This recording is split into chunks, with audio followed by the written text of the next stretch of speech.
Welcome back to Yahazak Reacts, the channel where instead of making content of my own, I kind of just watch other people's content and then I rebrand it as mine and then I kind of just leech off of their shit. But we do it in a nice way, that's right. This time we're featuring this guy's video, Josh Strive Hayes, What Went Wrong with Gaming, and the thumbnail has a loot box in it, so I think that's all the context you need. I've seen some of his videos before, specifically the, what are they called? Worst game ever, or whatever they're called. Worst MMO ever videos. This one, very different style. So I'm going into this unbiased as to what he's gonna say, right? I'm going into this raw. All right, let's start. I love video games. Yeah, me too. They've been my main... That's why I exist on hobby YouTube for most instead of my life, of and real now world. I make videos about video games, which is great. But recently, Oh, that's I've been sick. Good for you. analyzing new games and critiquing new systems, and I've noticed a slow but insidious trend toward games becoming more and more monetized, but not fairly monetized. Yeah, it's really bad. It's really bad. Player I don't think I want to interrupt him It's at the the start too feeling much you because, get when you look well, at a battle pass in a game you've already paid full price for. It's the tiny slither of sadness when a game you want has different exclusive levels for different consoles, and you'll know. yeah, it's. I want to play Genshin so bad. The anime girls look so hot. One of them moans when she climbs a cliff. I'm never gonna play that game unless I'm fucking filthy rich. Because guess what? If I go into Genshin, I'll want to play with all those characters, but I can't, and there's no way I'll feel content.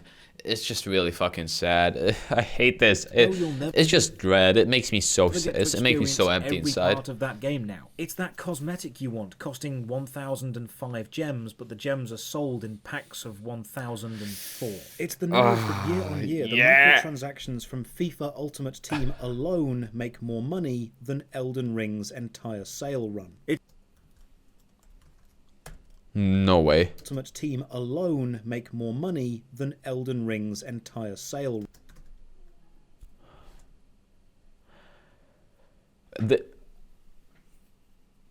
Holy shit. Holy shit. Alright, that's a shocker. That is actually so sad.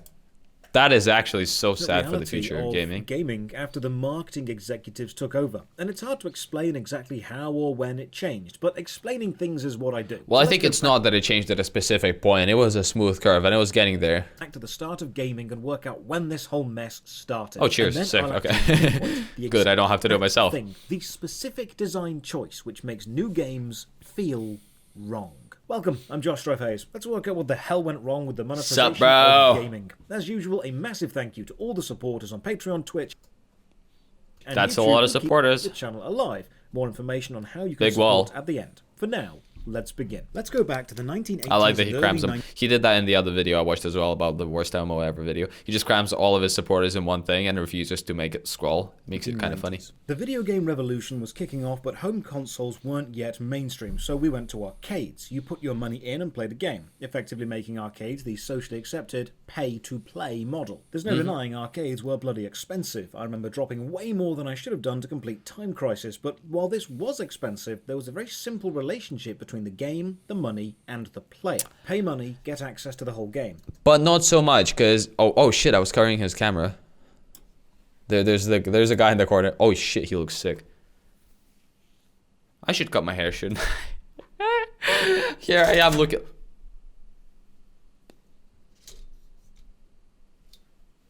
Here I am looking like a fucking caveman, and then we got this fucking dripped out office dude, or not office, sorry, suit dude, telling me about why gaming is bad. Or sorry, what? Look, never mind. Yeah, my point was, it's not actually as simple a relationship as it seems, because, I mean, even back then, scammy shit was already being played, right? Games were being made intentionally harder than, like, they needed to be, simply to pad out the time, so you'd have to do more attempts, because each attempt costs money, right? You make the game hard, you die more, you pay more money. So, even back then, there was already a little bit of tomfoolery going on. Victory depends on your skill. Game designers knew it was a simple transaction, and they knew someone would simply play as long as they were able to, so they had to make the game hard so you would die more, and so pay. Guys, I swear, it's not pre-watched, I swear. This is why the Turtles game had that underwater bit. It's why House of the Dead bosses were damage sponges. It's why Ghosts and Goblins was everything that Ghosts and Goblins is. In the early days of home consoles, when people would rent Fuck. games we even call difficult levels. Nah, but it's the logical conclusion you'd come to. It makes sense. It makes sense that two separate people thought of the same thing, because this is what most people would think of. Blockbuster levels designed to make the rental period longer, and so you'd have to keep I also prefer when his camera isn't in the corner, because then I don't have to look at myself compared to him and be like, oh, fuck.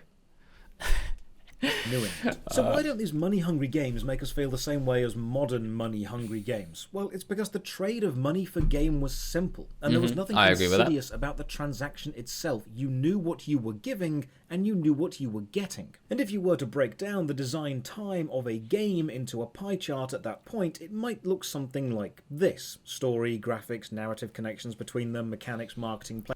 Oh yeah, obviously the split would be different, but I could see that. Testing, and then how much a go at the arcade costs. There was a lot going on in the development of a game at these times, but it's all focused on making a game good, because at that time, good games make the most money. Yeah, that's fair. If you go to an arcade, you play a game, no matter how difficult or not difficult it is, if it just has you bored, you're not gonna spend any more fucking coins or whatever the arcade currency was. Yeah, actually, the transaction wasn't as simple, because actually, you already had a conversion rate of fucking arcade coins, so...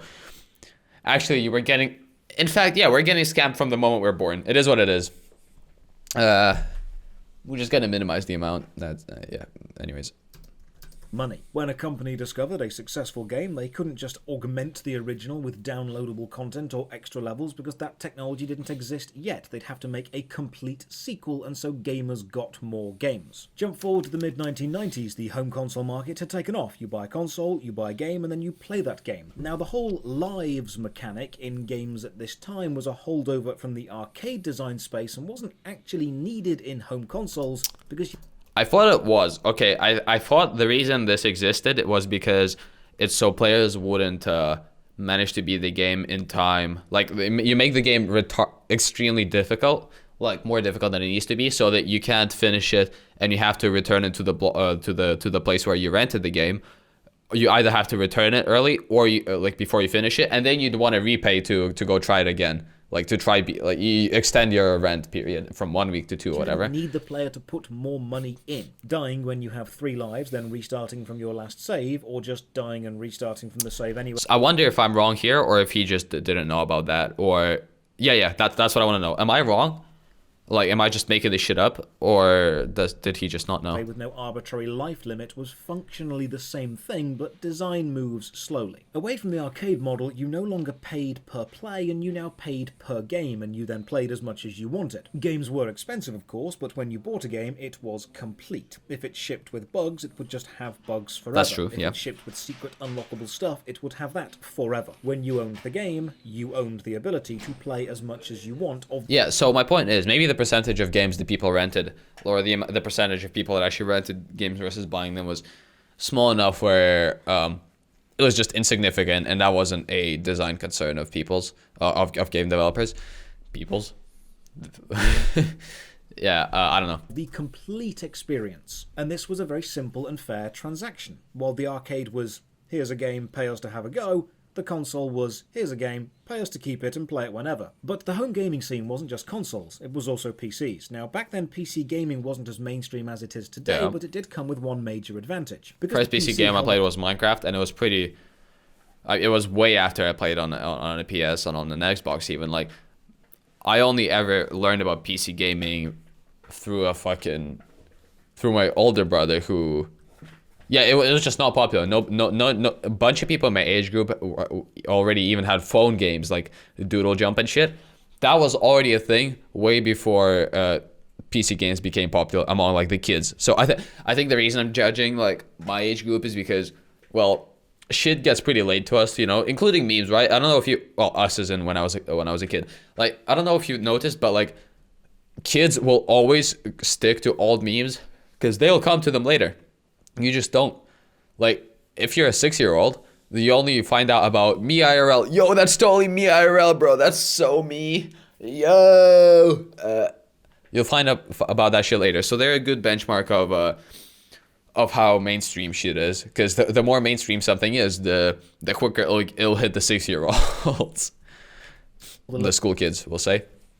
And as a school kid at the time, I only knew one person who played PC games, and that was my brother. Load of data files on its hard drive instead of just reading them from the disk. Now, that said, a couple years down the line, just like a few years later at school, everyone suddenly got into it. Not everyone, like 3 people in my class, which is significant compared to 0.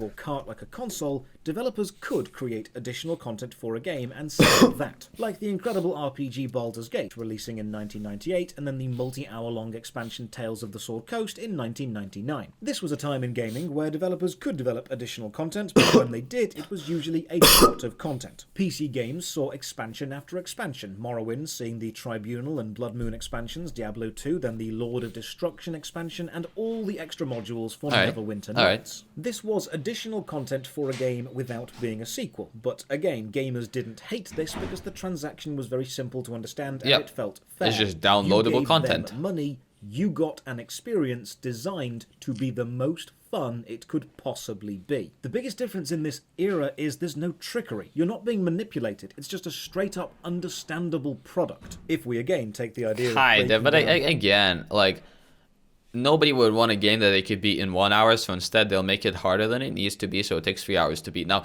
what that led to is people actually liking the games more, because then the feeling of overcoming the challenge actually became part of the enjoyment, but I honestly don't know if that was the intended goal, or how intended it was. We'll say that. Game development time.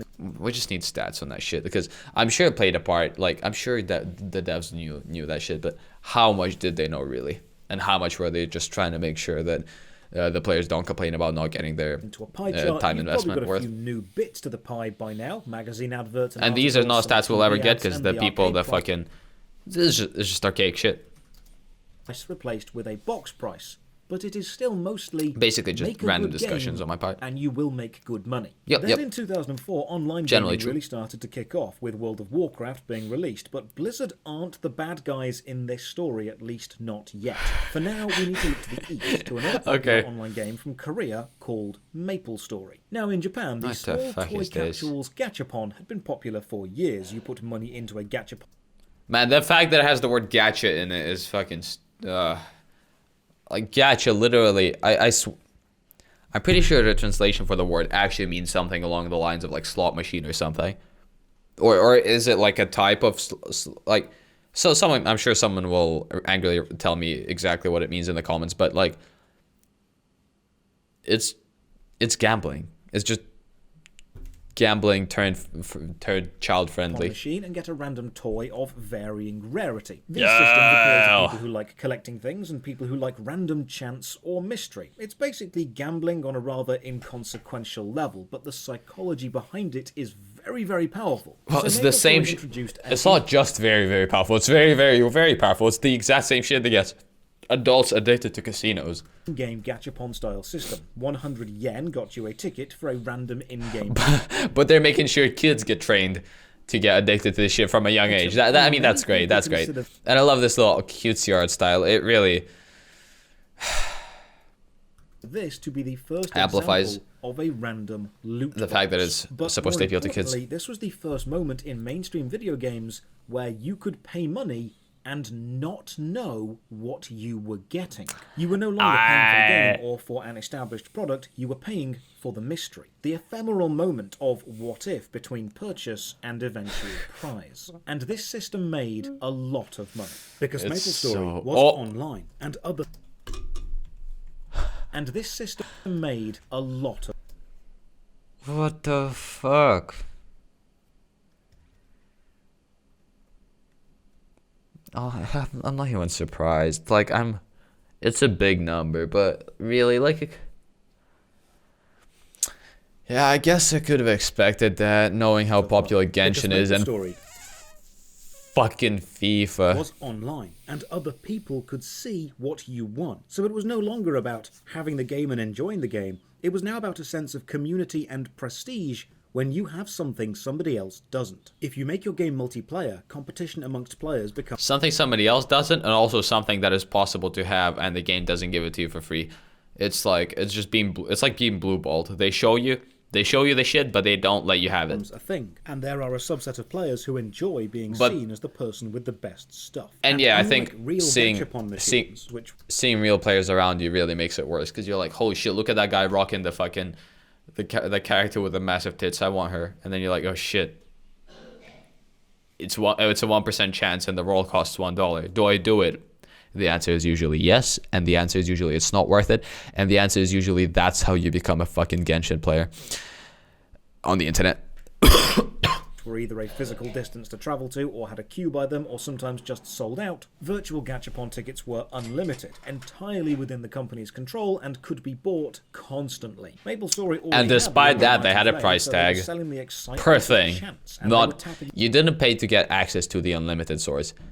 You paid per thing, even though fuck that I hate that. into I hate the that. collector and completionist mentality of many hardcore gamers. So Yep. game developers began to see they That's don't why achievements actually used to need work back in the sell day. a gaming experience. Nowadays, achievements don't do anything for people, because why go for achievements when you have waifus to collect? Am I right? Or am I right? Experience anymore. They could instead sell the small adrenaline spike of potential. This was a turning point. A moment investors realized it was completely worthwhile to dedicate at least some game development time, not to the game itself, but to systems within the game designed simply to extract That's money fucked from the up. player after they had started playing, but without giving them a complete new game. This is the first part of the puzzle for where we So are fucked today. up. So let's put this idea of And the actual numbers that they put on it, like, okay, let me ask you a question.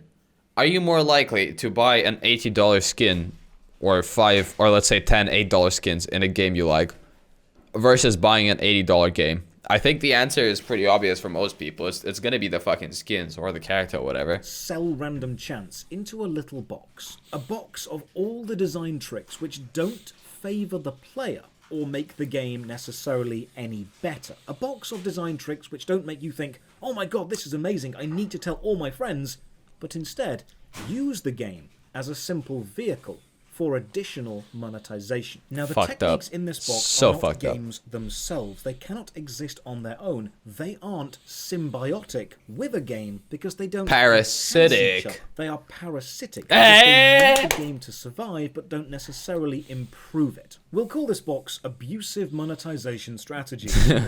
We'll call this box abusive. Pandora's box of bad design. The main Oh, yeah. danger of this box is, if we were to take the pie chart of game development time now, knowing that this box exists and knowing the techniques inside it can make a decent amount of money, the finance people know they need to find space for the techniques within this box somewhere on the pie chart, which means And that's really bad. something else must lose out. Jump forward 2 years to 2006. The Western gaming market hasn't yet discovered the mass. But must it? Because if thanks to that they're making more money, in theory, they'd have more money to dedicate to the other parts. Now, clearly we see that's not how it plays out, but it sounds logical at least. Appeal and paper. psychological dominance that loot boxes have, but they have discovered something just as important. Gamers will pay money to look different. And it all kicks off with this stupid course.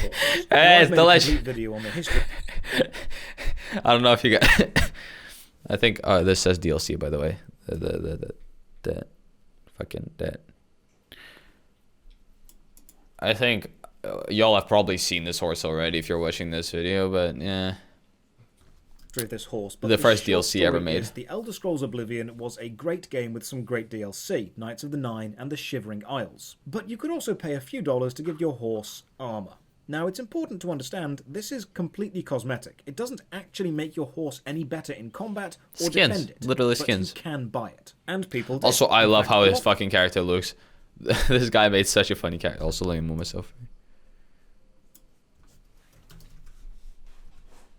of people bought it, and this highlighted another thing. Making a game takes a long time, but once the main game is made, the development time it would take to make a cosmetic for that game is relatively short. And that cosmetic can be sold for a small amount of money, but it can be sold many times. The cost is micro, but the sales volume is high. Hence, You know how I talked about would you rather buy 8 skins for $8 or 10? Fuck, I can't. Alright guys, I'm stupid, okay? Just give me a break. microtransaction. I'm not even gonna finish the sentence. You know what I'm talking about? There's no point in just wasting your Idea of a time. Let's just get on with the expansion video. Which would expand a game and make the game experience bigger. A microtransaction adds hardly anything beyond What's the total? What's the total? What's the total? What's the total? Please show us the total. But it's not free. So now developers... Fuck, I didn't show the total. That is so much fucking money. What game was that? Train Simulator? I can't believe it. So you're paying 690 of them. What the fuck? Look at this, right below me, there. That is messed up. And make the game experience bigger. A microtransaction adds hardly anything beyond the original experience. It's almost inconsequential, but it's not free. So now developers know expansions are a bit risky, but microtransactions are very safe and very small. Even if they don't sell, it's not a great waste of developer time. So the focus shifted away from selling a main game with lots of expansions to selling the main game and then lots and lots and lots and lots of small additional things. I think that was inevitable as well. That's the sad part. Like, what do you do? People are gonna do their best to milk as much money out of their customers as possible. That's really inevitable. So I don't even know like what the fix for that would be. I mean, if the fix was simple, someone would have implemented it by now, right? Now developers had a vested interest in keeping the coolest cosmetics or the most fun little things out of the base game and instead releasing... Fuck that, man! I fucking hate that, and it sucks that it's not anybody single's fault. I can't just pick a person to blame and shit on. It just sucks, and it sucks, and it is what it is. Them as additional microtransactions, which is something we'll see happen more and more. And this absolutely does not favor the player, because especially because games in the first place are designed to be not real world. Real world, who cares about how like real world? Yeah, I don't have enough money, I can't get this cool shit. But hey, in the game, so long as I grind for the XP and whatever the fuck I need, the currency, I can buy it. But no, now I can't, because now I need real life money. Fuck. It's like, oh, you don't have a 9 to 5, you don't have an actual stable, you don't have good stable income, or you live in a third world country where your income just ain't enough to go buy first world priced fucking cosmetics in the game. Well, too bad. All your fucking homies, they're gonna be dripped out of their minds. Meanwhile, you're gonna be running around with a rusty knife. It leads to an experience where you, as a player, even though I'm not speaking of personal experience, when you sit down to play it, you do not feel... Because most games I play actually allow you to grind skins, even though it takes way too fucking much time. It is so not worth it because, again, they made it so that it's the way more convenient option to just fucking buy them. Feel like you have access to the whole game, because you don't. It used to be you bought a game and got a game. Now it's you buy a game and you get the indie games. That's it. I have too much to say. I don't want to spend an hour of your life just now. Let's just keep going. Pay more to flesh out. So let's add sell small additions to your game as microtransactions to the box of abusive monetization strategies. Yeah, for sure. It belongs there. So does the space it would need to take up on the game development pie. Now we head into 2009 to the rise of Facebook and one of the cornerstones of casual gaming and monetization progression, Farmville. Farmville was everywhere in the late 2000s, made by Zynga, and these guys straight up never heard of it. Because Facebook oh, that's Farmville. It's the fucking thing I got ads for when playing mobile games on my fucking tablet back in the day, on my Lenovo tablet that made the fucking... Oh, it did like the whistle notification sound. I don't remember exactly how it sounded. It was like... No, I just don't remember. I'm not even gonna try. I would 100% do the sound effect, like a dumbass little bitch, if I remembered how it sounded, but I don't. I just remember it's like a whistle. What was I saying? Yeah, I got so many ads for this game, so they must have had a huge marketing budget for how many fucking times I've seen this shit. And even non-gamers were gaming, which sounds great, but they were burning through the game too quickly. They were enjoying it and then just moving on, which was... And that's not good. Facebook is all about retention. So Farmville did something... Just really like everything else, literally, like even your video, bro, everything's about retention. It's so sad, man. Why did I have an edited segment in my milk video? Anyways. Counterintuitive to increase player retention. They gave you daily energy, so you couldn't progress more than a certain amount every day. The best part about this shit is that so I played Shadowfight back in the day a lot, and so long as your internet was off, in fact, maybe even if it was on, what you have to do is you just go into your fucking settings and you scroll down and you fucking change the time on your machine, on your tablet, because that's where most people used for playing games back then, or mobile games, at least my friends. Just go on your tablet, fucking scroll for a bit, set the time to be like the next day, and that's it. All your energy is restored. And to us, that was simply an inconvenience. I had no idea why that mechanic existed, but I didn't like it. I had no idea they were trying to scam me for money. I like, because again, I was a stupid little child. What do I know? But yeah, that's a very obvious thing after you think about it for a minute. Now, these games were mostly played by people on phones and laptops, and people got bored pretty quickly. And one of the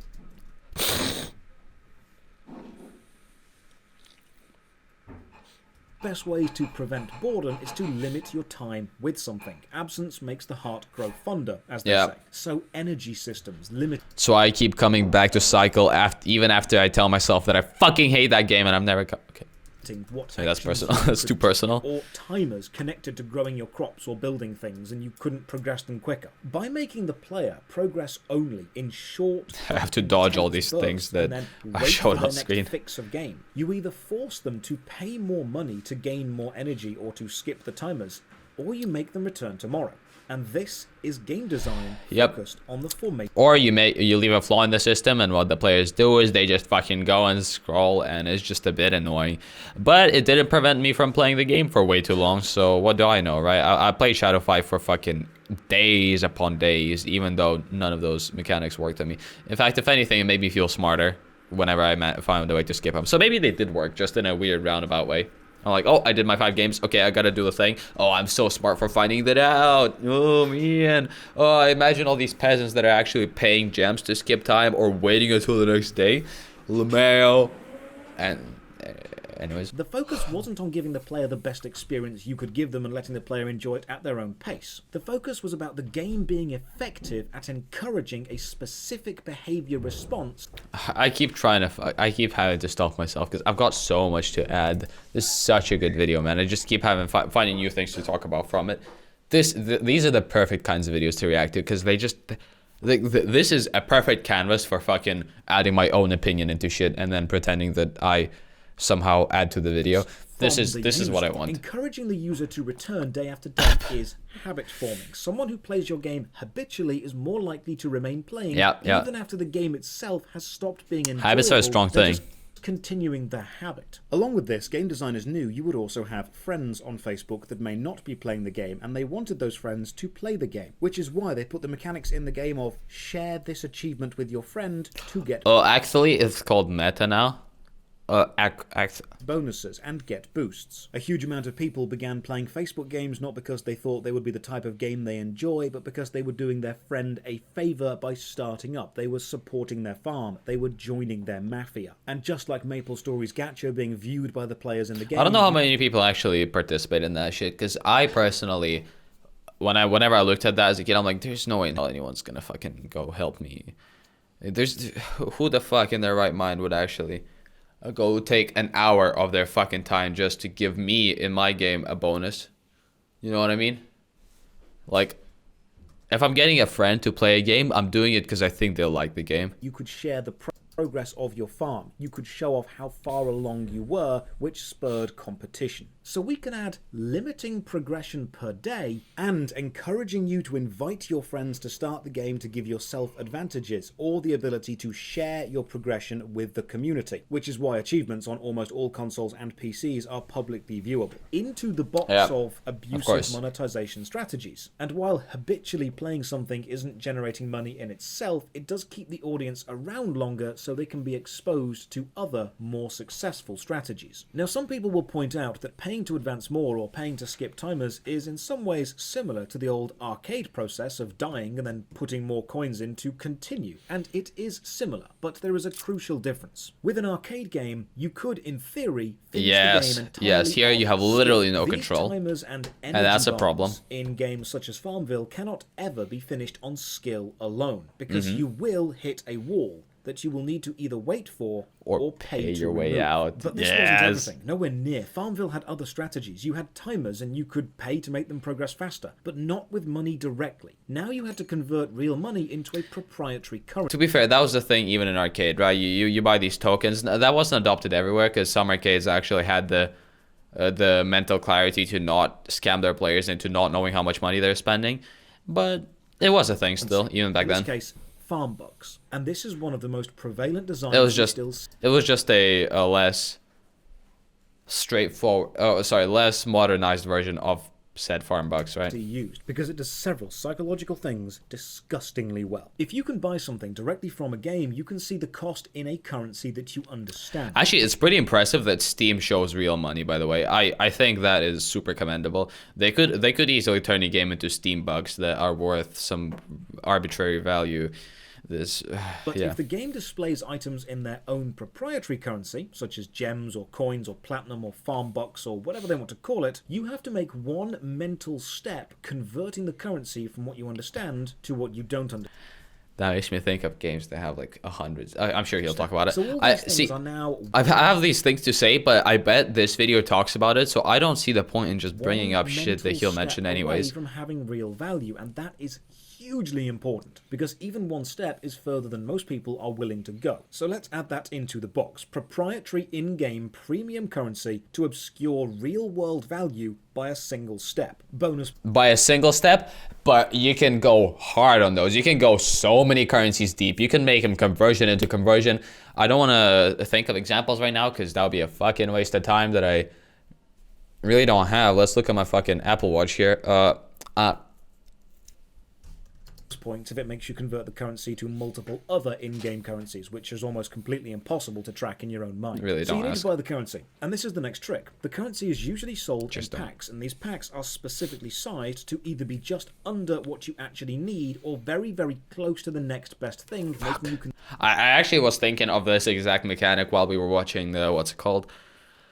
Internet Historian's the Fallout of 76 video. That one's really good, by the way. Go check it out. Either mine or Internet Historian. Either my reaction to it, or if you go check out Internet Historian's video. If you've already seen it, go check out my reaction to it. Yeah. Okay, that's all I had to say. Always be plugging. You know how it be. Up. For example, if you need 100 gems to buy something in the game, and gem packs are sold in packs of 90 or 205, it's a dick move, and you may as well buy the 205 pack. But then there's a really good item in the game for 210, and you're only 5 gems short. But the next pack contains 500 gems. But there's a mega item for 505 gems, and you're only 5 gems shy of that now. You're not thinking about the number 505, you're thinking it's only 5 and then only another 5. Much smaller jumps for much higher jumps in value. You'd be a fool if you didn't take them, right?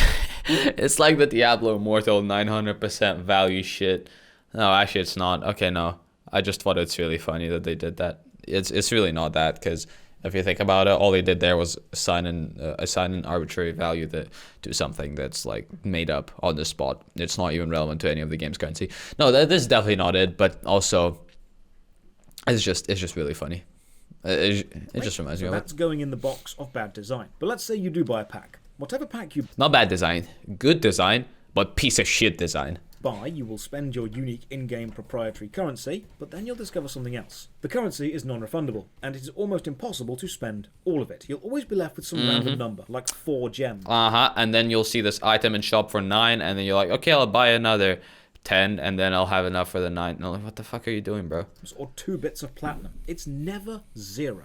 And this will bother you, because in your mind, that's a waste, and you don't like waste. And if you don't spend that currency, then the game To be fair, I don't know if this works as well as it used to on people's mentality, or at least it stopped affecting me as much as a consumer, as an avid shit consumer. Doesn't affect me as much as it used to, because I'm just like, yeah, you see it all the time. It's just the natural state. You never quite use up all of your shit. And it is what it is. I think maybe it's a strat that's used so much that it actually loses its effectiveness. But I don't think it matters. You just gotta have as many of these little strats as possible. And it doesn't matter if some of them aren't as good as they used to be, or as they are on you specifically, because you are used to them. Because someone else won't be. And that's all that matters. That's all that matters. What was that fucking... Sorry. I just, for some reason, put emphasis on a word that made no sense to put it on. I mean, you'd be a fool if you didn't do that, right? You can't have premium currency Of course, sitting there in strange, unspendable amounts. It's annoying. And it's by design. So add that to the box. But maybe you know all this, and you're not a fool. Was You he won't showing a spend box lot in the bottom right? design. Yeah, he was. Okay, well, I kind of can't put my cam here because it looks really fucking annoying. So I'll just move my camera whenever he talks about the box. So add that to the box. But maybe you know all this, and you're not a fool. You won't spend a lot. You'll wait for a sale. But oh, look, you're a brand new player, and there's He actually brought...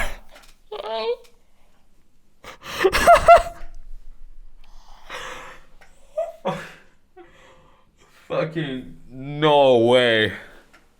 There is no fucking way.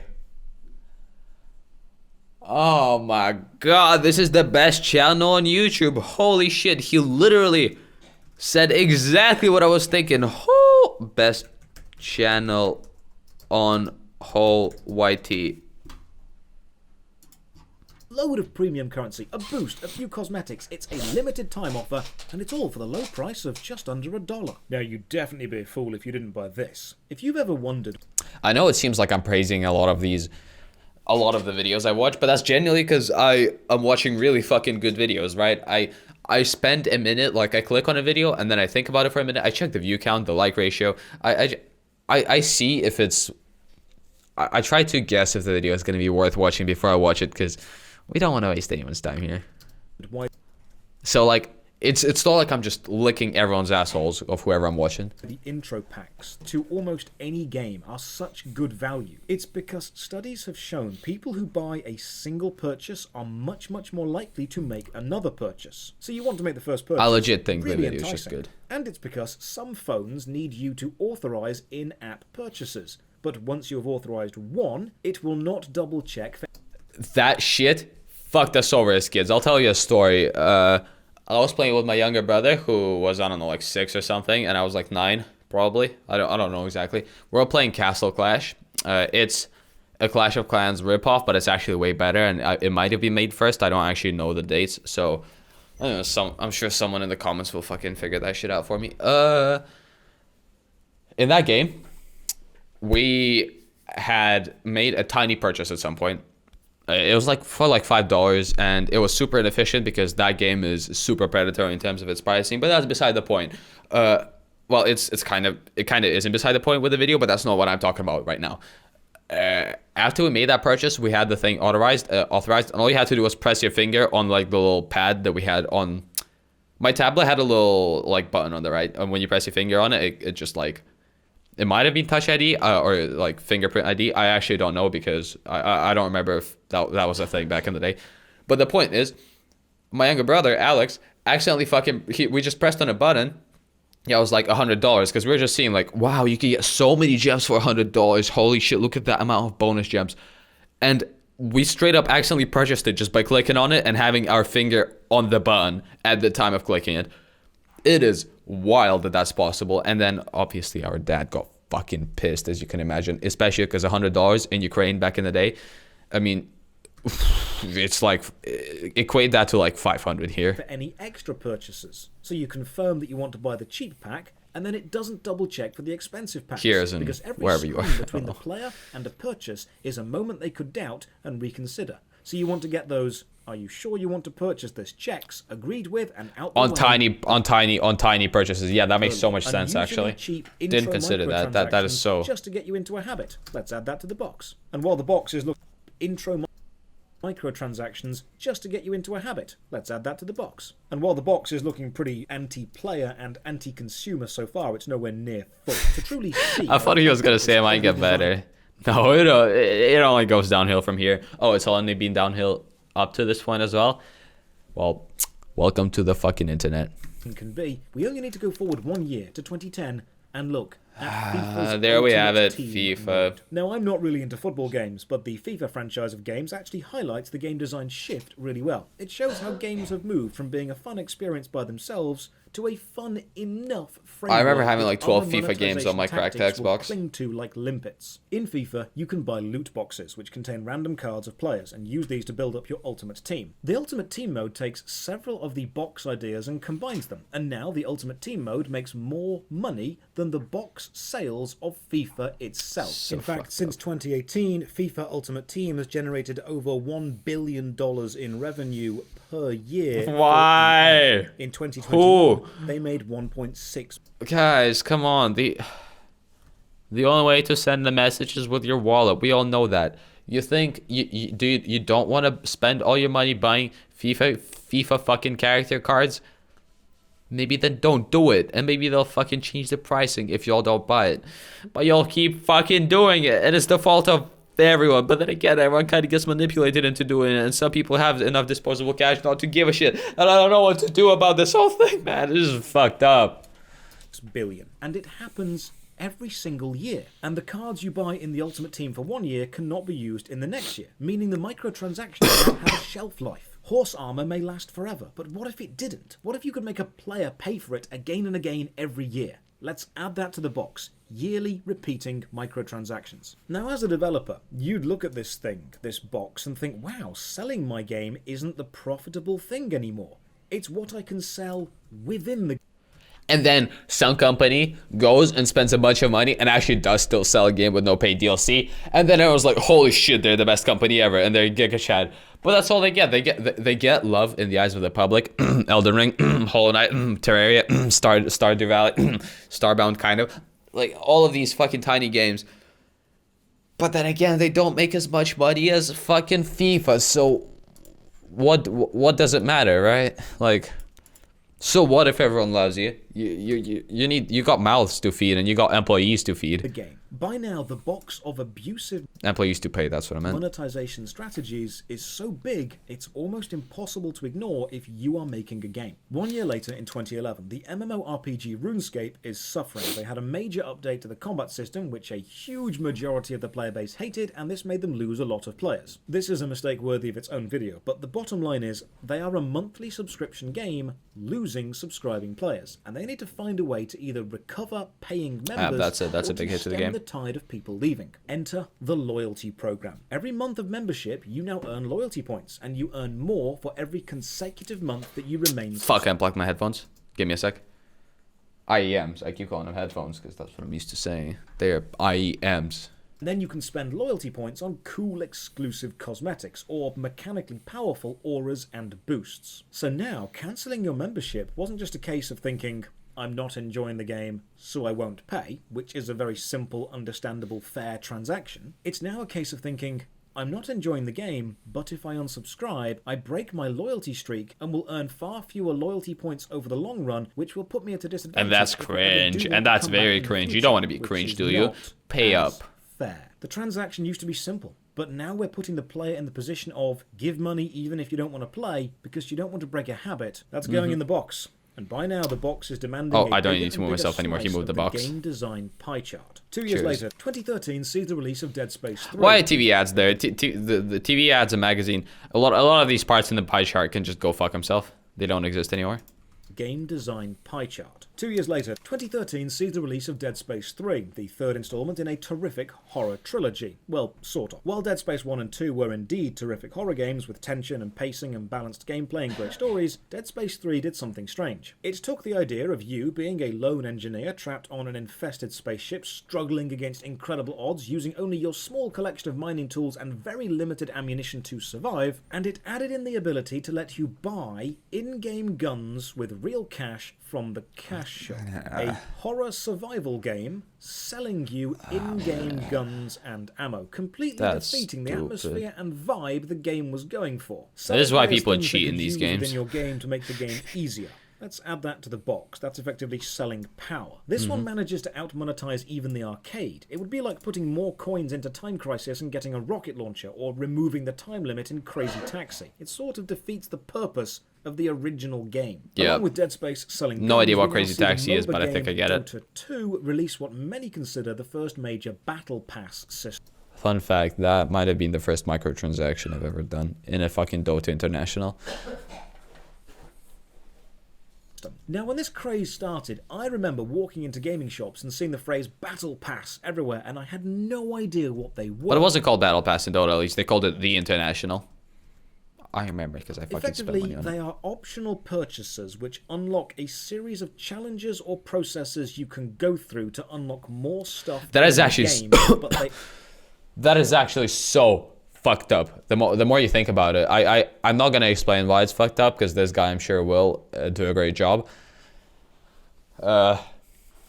Let's just. I'll let him explain it. Monthly battle pass, and if you play a certain number of hours, or kill a certain number of enemies, or achieve a certain number of whatever it wants you to do, you can advance along the battle pass and unlock new stuff. Now, you could just have the unlockable stuff be available for everyone to unlock anyway, but by limiting it to a timed battle pass, you're doing a few manipulative things. You're limiting it to a timed battle pass that you also have to buy initially to even gain access to. But you also get access to the shittier version of the battle pass so you can experience what it would be like. Oh my god, imagine this, what I'm doing right now. But if I spent more money, I would have gotten more shit. And I'm literally, like, every time you level up, then you're like, look at all these things that I'm not getting, that I'm supposed to be getting, just because I didn't spend the $5. I'm so fucking stupid. Let me spend the $5 and get all this shit for free. In fact, no, you didn't get it for free. You just spent the time grinding it, but... Missing out, or FOMO. As players know, if they don't have this month's battle pass, they may never get the full experience or that rare... Again, I have to stop myself, because I can talk about this shit for hours and hours. There is so much to unpack here.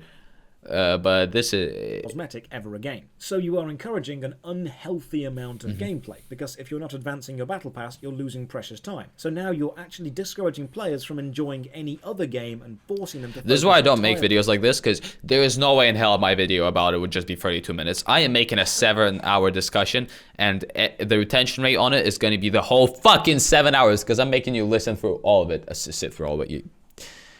Phrasing.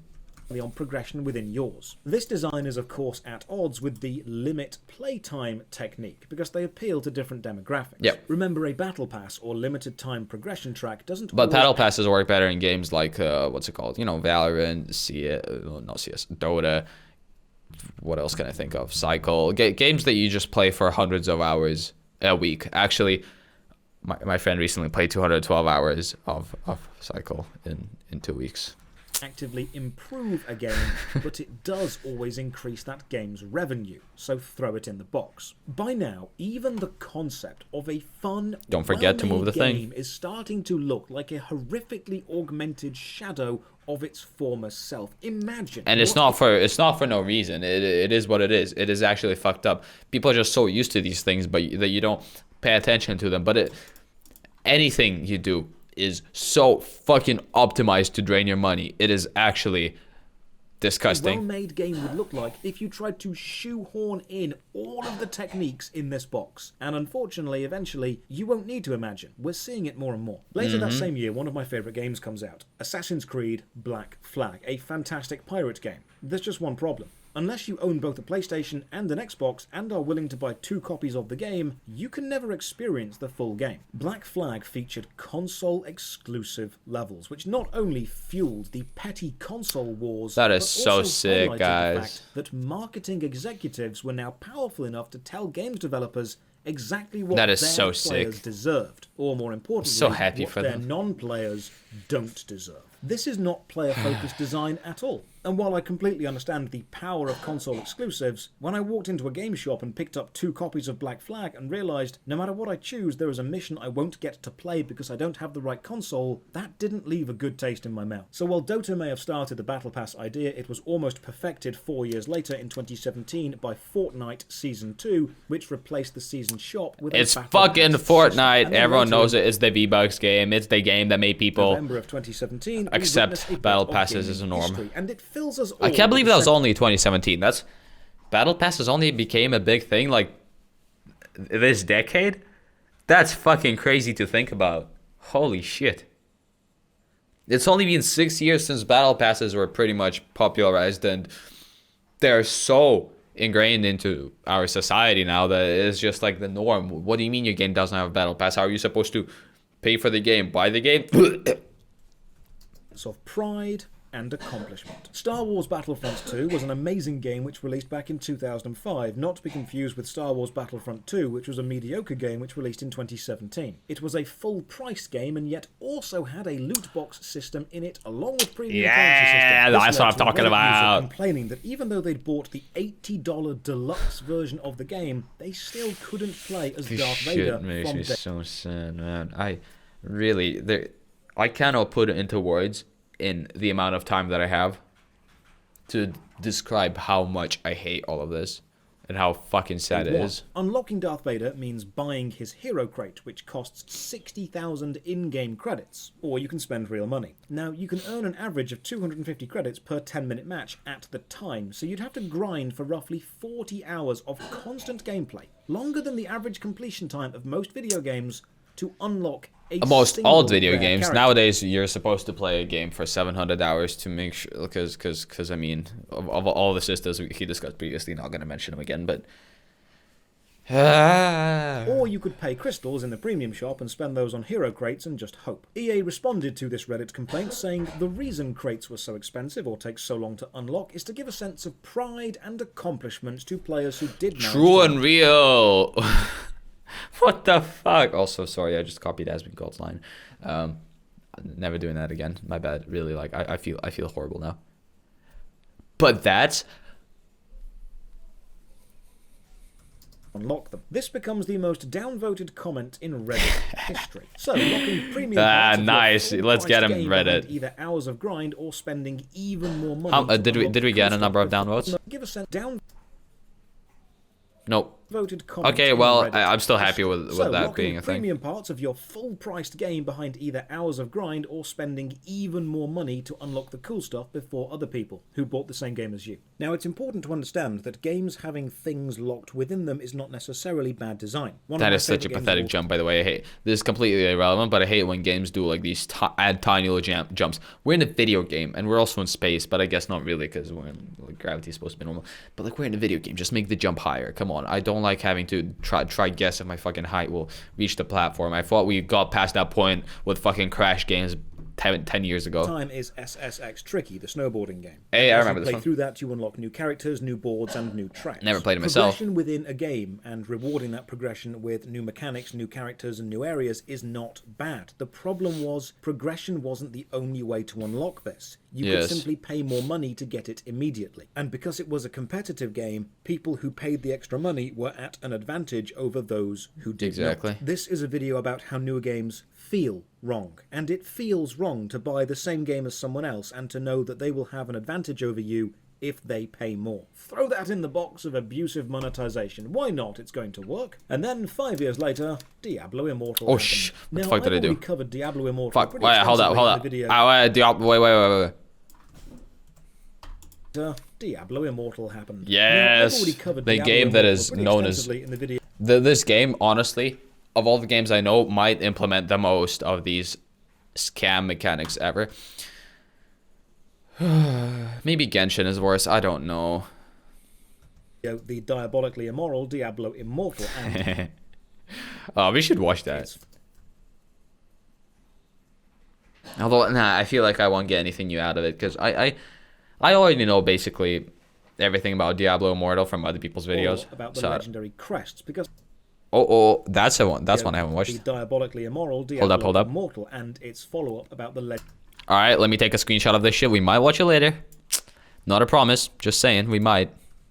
Legendary crests, because it took basically every idea from the big box of abusive monetization and sprinkled them liberally over a somewhat Diablo-looking game. Yes. Multiple premium currencies, a deliberately similar in-game item which functions slightly differently to a paid version of the same thing, and multiple battle passes all called different things. But don't worry, because everyone assured me that Diablo Immortal was a mobile game, and thus would not be representative of the actual next Diablo game, which would be Diablo 4. What the fuck is this bullshit?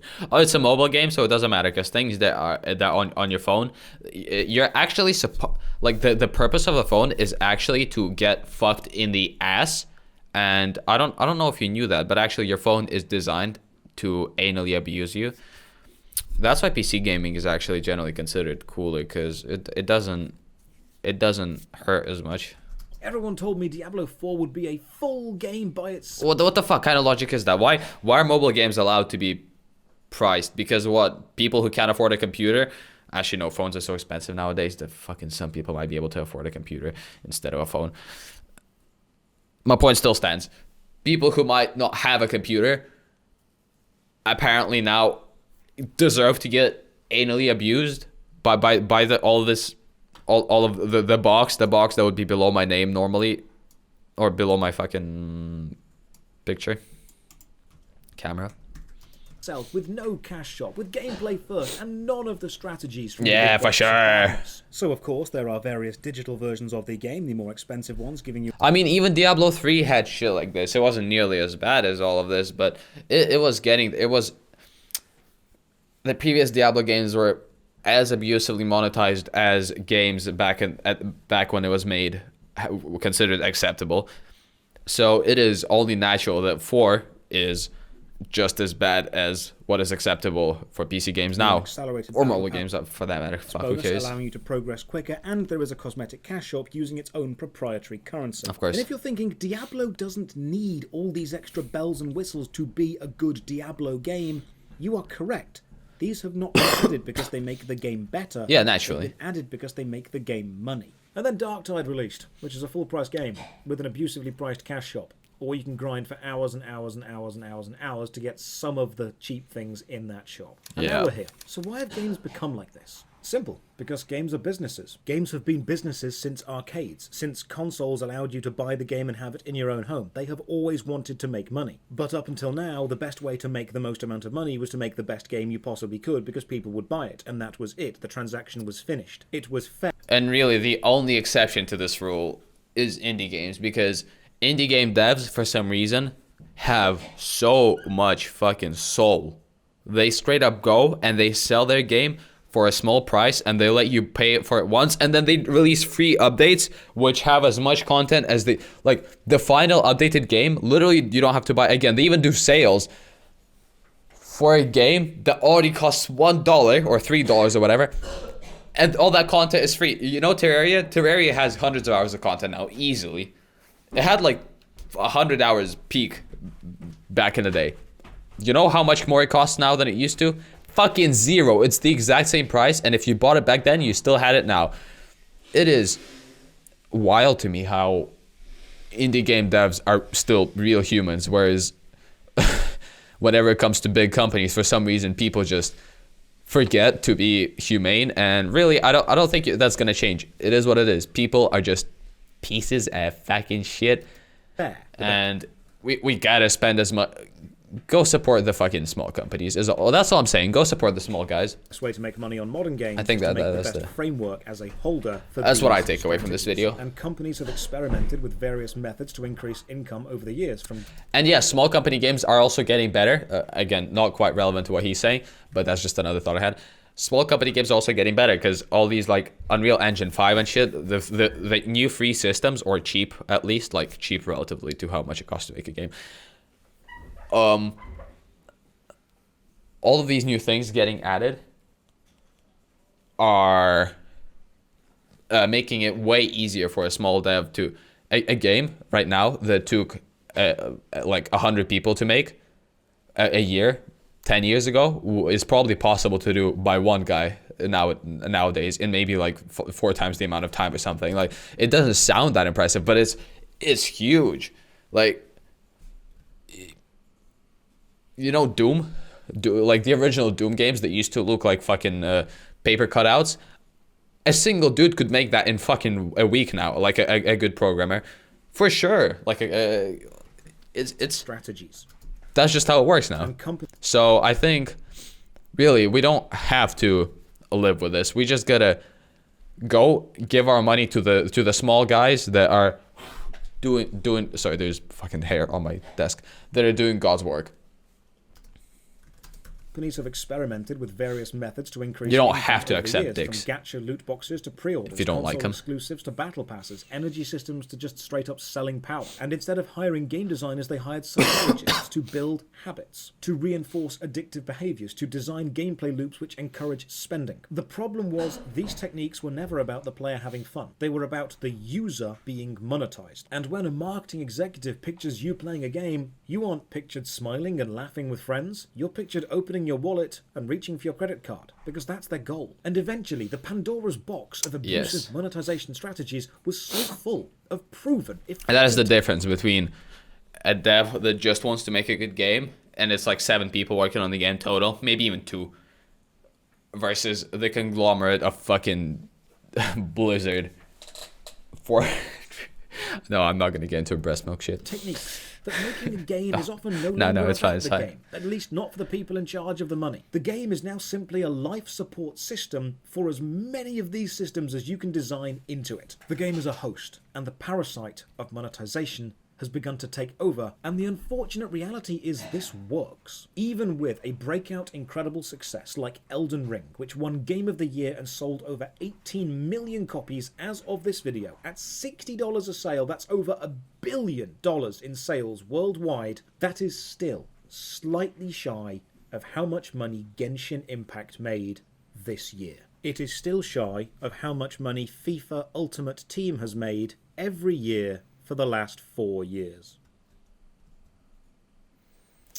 Really, that just says everything we needed to hear. That's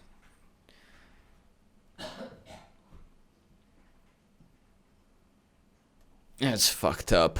The reality is, when companies look at that pie chart of game development time and how they divide developer time or invested money, that big box of abusive monetization strategies, that Pandora's box of terribleness, is so effective, they will be hurting their own profit to not put at least some of the techniques in. The older designers simply didn't have the knowledge of this box, and even if they did, they didn't have the technology to act on it at the time. Modern design often puts the player into an awkward position where the game has spent more time focusing on the manipulative, abusive systems than it has on just being the best game it could be. So what is the exact choice which makes games feel wrong? Is it MapleStory's fault for adding gachapon? Is it Oblivion's fault it's for the everything horse armor? together. Is it Dota's fault for the battle pass? FIFA's fault for the All of success this shit was Ultimate inevitable. Team? Is it Farmville's fault for mastering the addiction cycle? Or is it EA's fault for locking away Darth Someone Vader? would have done it. Unfortunately, it's If it wasn't any one of these, if it could have been any other game that did it. It was just a matter of time.